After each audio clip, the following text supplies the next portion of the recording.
پرسوں والا ہی ہے۔ اچھا پہلے سب کا ترجمہ سن لیں دوبارہ، اس کے بعد تفسیر۔ اعوذ باللہ من الشیطان الرجیم، بسم اللہ الرحمن الرحیم۔ سیقول السفہاء، ان قریب کہیں گے بے وقوف، من الناس لوگوں میں سے، ما ولاہم کس چیز نے ان مسلمانوں کو پھیرا، عن قبلتہم ان کے قبلے سے، التی وہ قبلہ، کانو علیہا جس کی طرف وہ رخ کرتے تھے، کانو تھے علیہا جس کے اوپر، یعنی جس کی طرف رخ کر کے نماز پڑھتے۔ قل کہہ دیجئے للہ المشرق والمغرب، اللہ ہی کے لیے مشرق اور مغرب ہے، یہدی وہ ہدایت دیتا ہے، من یشاء جسے چاہتا ہے، الی صراط مستقیم سیدھے راستے کی طرف۔ وکذالک اور اسی طرح، جعلناکم ہم نے بنایا تمہیں، امۃ وسطا اعتدال والی امت، انصاف والی امت، عدالت والی امت، لتکونوا شہداء علی الناس لتکونوا تاکہ تم ہو جاؤ، شہداء گواہ، علی الناس لوگوں پر، ویکون الرسول علیکم شہیدا اور رسول ہو جائے تمہارے اوپر گواہ۔ وما جعلنا القبلۃ التی وما جعلنا القبلہ اور نہیں بنایا ہم نے قبلہ، التی وہ قبلہ، کنت علیہا جس کے اوپر آپ تھے، الا مگر، لنعلم تاکہ ہم ظاہر کر دیں، من یتبع الرسول جو پیروی کرتا ہے رسول کی، ممن ینقلب علی عقبیہ ممن ینقلب ان لوگوں میں سے، ینقلب جو پلٹ جاتے ہیں، علی عقبیہ اپنے ایڑیوں کے بل، وَإِن كَانَتْ اور تحقیق کے ساتھ تھی، وَإِن كَانَتْ اور تحقیق کے ساتھ تھی، لَكَبِيرَةً البتہ بھاری چیز، کبیرہ بھاری، البتہ بھاری چیز تھی، الا مگر، علی الذین ان لوگوں پر، ہدی اللہ جن کو اللہ نے ہدایت دی، وما کان اللہ اور نہیں ہے اللہ، لیضیع ایمانکم تاکہ وہ تمہارے ایمان اور اعمال کو ضائع کر دے، ان اللہ بے شک اللہ تعالیٰ، بالناس لوگوں کے ساتھ، لرؤوف شفقت کرنے والا ہے، البتہ رحیم مہربان ہے۔ ٹھیک ہے، یہ ترجمہ پچھلے سبق میں بھی ہو چکا تھا، اور ایک آیت کی تفسیر ہو گئی تھی، اس کو مختصراً اس تفسیر کو میں بیان کر دیتا ہوں۔ تفسیر یہ ہوئی تھی جس کا خلاصہ یہ ہے کہ رسول اللہ صلی اللہ علیہ وسلم جب تک مکہ میں نماز پڑھتے تھے تب تک آپ کو حکم تھا قبلے کی طرف نماز پڑھنے کا، آپ بیت اللہ کی طرف بیت اللہ کی طرف رخ کر کے نماز پڑھا کرتے تھے جب تک آپ صلی اللہ علیہ وسلم مکہ میں تھے۔ جب آپ صلی اللہ علیہ وسلم مدینہ تشریف لائے تو اللہ کا حکم آیا کہ آپ ابھی اپنا چہرہ بیت المقدس کی طرف کر دیں، آپ کا قبلہ اب کیا ہو گیا ہے؟ بیت المقدس ہو گیا ہے، اس لیے آپ بیت المقدس کی طرف آپ اور آپ کے صحابہ نماز پڑھیں۔ رسول اللہ صلی اللہ علیہ وسلم نے 16-17 مہینے بیت المقدس کی طرف نماز پڑھی۔ ایک دن آیا کہ آپ صلی اللہ علیہ وسلم قبیلہ بنو سلمہ کی مسجد میں نماز پڑھا رہے تھے، ظہر کی نماز 2 رکعتیں پڑھائی، اور 2 رکعتوں کے بعد جبرائیل امین وحی لائے کہ اب آپ کا قبلہ تبدیل ہو چکا ہے۔ آپ نے نماز کے اندر ہی آخری 2 رکعتوں میں بیت اللہ کی طرف رخ کر کے نماز پڑھی۔ آج بھی وہ مسجد قبلتین کے نام سے مشہور ہے، اس کے محراب ابھی بھی وہ اس کا وہ دیوار پر وہ نقشہ سا بنا ہوا ہے کہ 2 قبلوں کا، پہلے قبلے کا بھی نقشہ بنا ہوا ہے۔ تو آپ صلی اللہ علیہ وسلم اور صحابہ کرام نے 16-17 مہینے بیت المقدس کی طرف نماز پڑھی، پھر حکم کیا آیا کہ دوبارہ قبلے کی طرف نماز پڑھیں۔ تو یہ حکم تبدیل جب ہوا تو یہود و نصارہ نے یہ پروپیگنڈا شروع کیا کہ اگر یہ قبلہ ٹھیک تھا تو پھر اس کو چھوڑا کیوں؟ کیونکہ بیت المقدس کس کا قبلہ تھا؟ یہود و نصارہ کا تھا۔ تو اگر یہ قبلہ ٹھیک تھا پھر چھوڑا کیوں؟ اور اگر ٹھیک نہیں تو پھر تمہاری نمازیں کیوں پڑھی ہے تم لوگوں نے؟ اور مشرکین مکہ نے یہ اعتراض کیا کہ نبی صلی اللہ علیہ وسلم پر کہ یہ پہلے بیت اللہ کی طرف نماز پڑھتے تھے، اب جب مدینہ گئے یہود و نصارہ کو خوش کرنے کے لیے بیت المقدس کی طرف نماز پڑھنے لگے۔ اب جب ان کو پتہ چلا کہ بیت اللہ صحیح ہے اور ہمارا مذہب ٹھیک ہے، اب ان کو جب اپنی غلطی کا احساس ہوا، اب دوبارہ یہ جو ہے بیت اللہ کی طرف نماز پڑھنے لگے۔ یہ پروپیگنڈا یہود و نصارہ و مشرکین نے کیا۔ تو اس پروپیگنڈے سے پہلے ابھی حکم نازل نہیں ہوا تھا کہ اللہ رب العزت نے آیات پہلے یہ اتاری اور فرمایا سیقول السفہاء، ان قریب بیوقوف کہیں گے، ابھی ہم حکم نازل کرنے والے ہیں، لیکن آپ کو ہم پہلے بتا دیتے ہیں، آپ نے پریشان نہیں ہونا۔ سیقول السفہاء، عن قریب کہیں گے بیوقوف لوگ۔ بیوقوف کون سے لوگ ہوتے ہیں؟ جو اللہ کے احکامات پر اعتراض کرتے ہیں، وہ لوگ بیوقوف ہوتے ہیں۔ فرمایا عن قریب یہ بیوقوف کہیں گے من الناس، لوگوں میں سے، ما ولاہم، کس چیز نے ان مسلمانوں کو پھیرا، عن قبلتہم التی کانوا علیہا، اس قبلے کی طرف سے جس کی طرف یہ لوگ رخ کر کے نماز پڑھتے تھے، تو ان کو کس چیز نے پھیرا؟ تو فرمایا آپ ان کو بتا دیجئے، قل للہ المشرق والمغرب، اللہ کے لیے مشرق اور مغرب۔ اللہ نے پہلے ہمیں حکم دیا تھا کہ بیت المقدس کی طرف رخ کرو، ہم اللہ کے حکم کی تعمیل میں ہم نے بیت المقدس کی طرف رخ کیا۔ اب ہمیں یہ حکم ملا کہ اب بیت اللہ کی طرف دوبارہ رخ کرو، ہم دوبارہ اللہ کے حکم کے پابند ہیں، ہم تو اس کا حکم دیکھتے ہیں، تو ہم نے بیت اللہ کی طرف اب رخ کیا۔ تو فرما دیجیے مشرق اور مغرب یہ سب اللہ کا ہے، یہدی من یشاء الی صراط مستقیم، وہ ہدایت دیتا ہے جسے چاہتا ہے سیدھے راستے کی طرف۔ یہ تو پچھلے سبق کا ترجمہ اور تفسیر تھی جو میں نے مختصراً بیان کی۔ اب ان آیات کا تفسیر کیا ہے؟ وَكَذَلِكَ جَعَلْنَاكُمْ، اس کی تفسیر بخاری شریف اور متعدد حدیث کی کتابوں میں موجود ہے۔ خود رسول اللہ صلی اللہ علیہ وسلم نے ان آیات کی تشریح کی، فرمایا کل قیامت کا دن ہوگا، کل قیامت کا دن ہوگا، اللہ رب العزت امتوں اور نبیوں کا فیصلہ کریں گے، امتوں اور نبیوں کا فیصلہ کریں گے اپنی عدالت میں۔ فرشتوں سے کہیں گے کہ نوح علیہ السلام کو بلاؤ اور ان کی امت کو بلاؤ۔ فرمایا نوح علیہ السلام کو بلایا جائے گا اور ان کی امت کو بلایا جائے گا۔ نوح علیہ السلام سے اللہ رب العزت یہ خطاب کریں گے اور کہیں گے کہ آپ نے حل بلغت قومک، کہ آپ نے کیا میرا پیغام اپنی قوم تک پہنچایا ہے؟ تو نوح علیہ السلام کہیں گے کہ اللہ ہاں میں نے اپنی قوم تک آپ نے جو مجھے پیغام دیا تھا میں نے وہ پہنچایا ہے۔ تو اللہ رب العزت قوم سے پوچھیں گے، قوم نوح سے، کہ تم بتاؤ کیا نوح علیہ السلام نے میرا پیغام تمہیں پہنچایا؟ قوم نوح کہے گی کہ نہیں، انہوں نے تو بالکل نہیں پہنچایا، ہمیں تو یہ تو ہمارے پاس آئے ہی نہیں ہے، ہمیں تو انہیں کچھ نہیں بتایا۔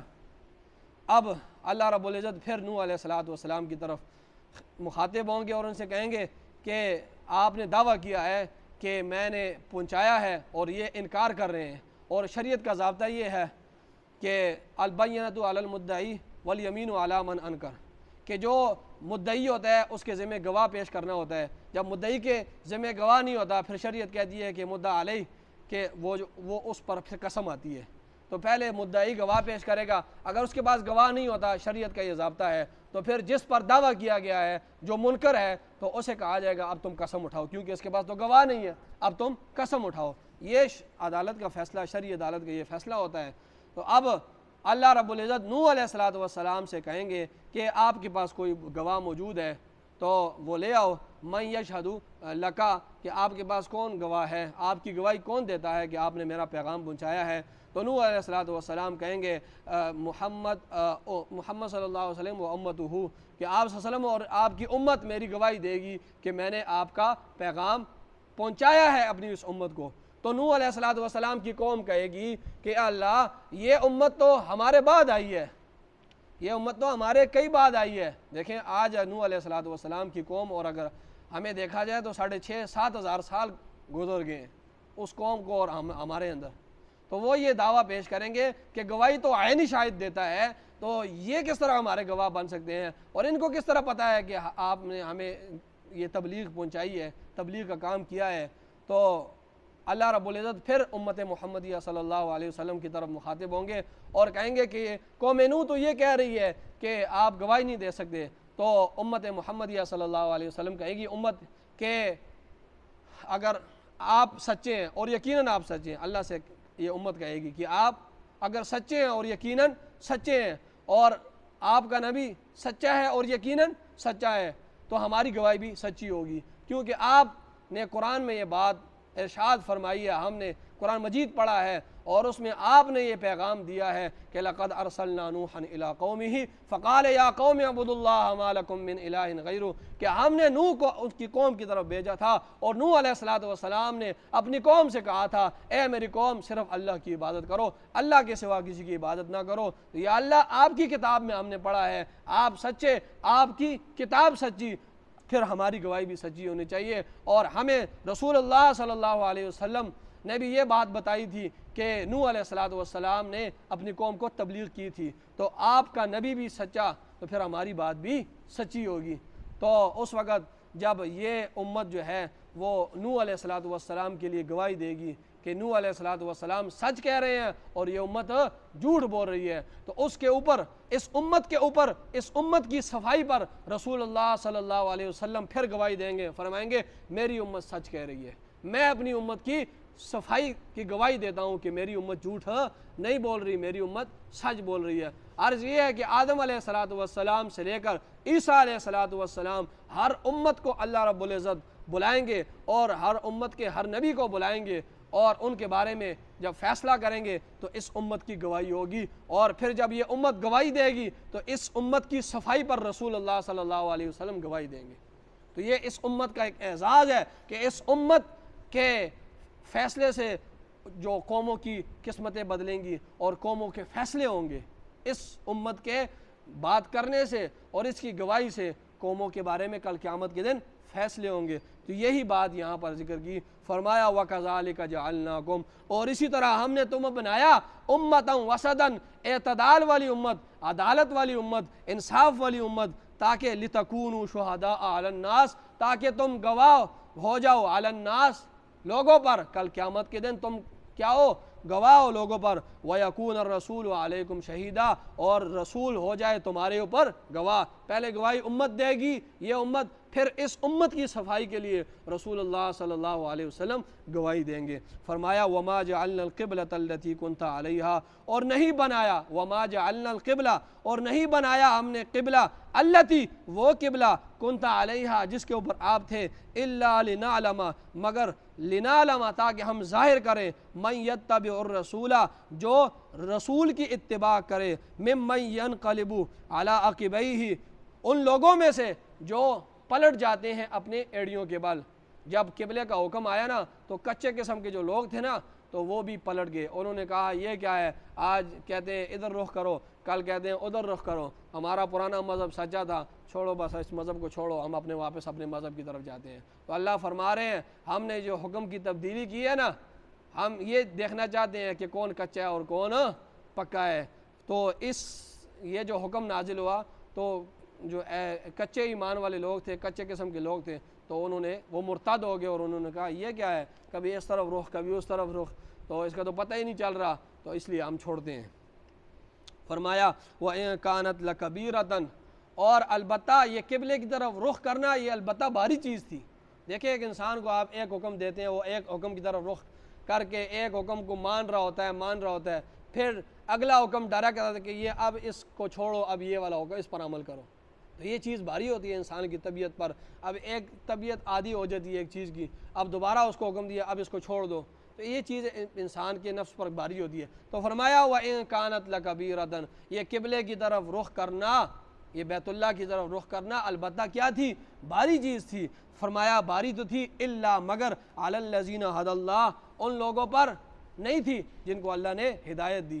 ٹھیک ہے، یہ البتہ بھاری چیز ہے لیکن ان لوگوں پر نہیں ہے جن کو اللہ نے ہدایت دی۔ فرمایا وما کان اللہ لیضیع ایمانکم، اور نہیں ہے اللہ تاکہ وہ تمہارے ایمان اور اعمال کو ضائع کر دے۔ جب قبلے کا حکم تبدیل ہوا نا بیت المقدس سے بیت اللہ کی طرف، تو مسلمانوں کے دلوں میں یہ بات آئی، وسوسہ آیا کہ دیکھو یہ 16-17 مہینے جو ہمارے مسلمان بھائیوں نے بیت المقدس کی طرف رخ کر کے نماز پڑھی ہے، تو اور یہ 16-17 مہینوں میں ہمارے جتنے بھی مسلمان بھائی اس دنیا سے چلیں گے ہیں تو ان کی نمازوں کا کیا ہوگا؟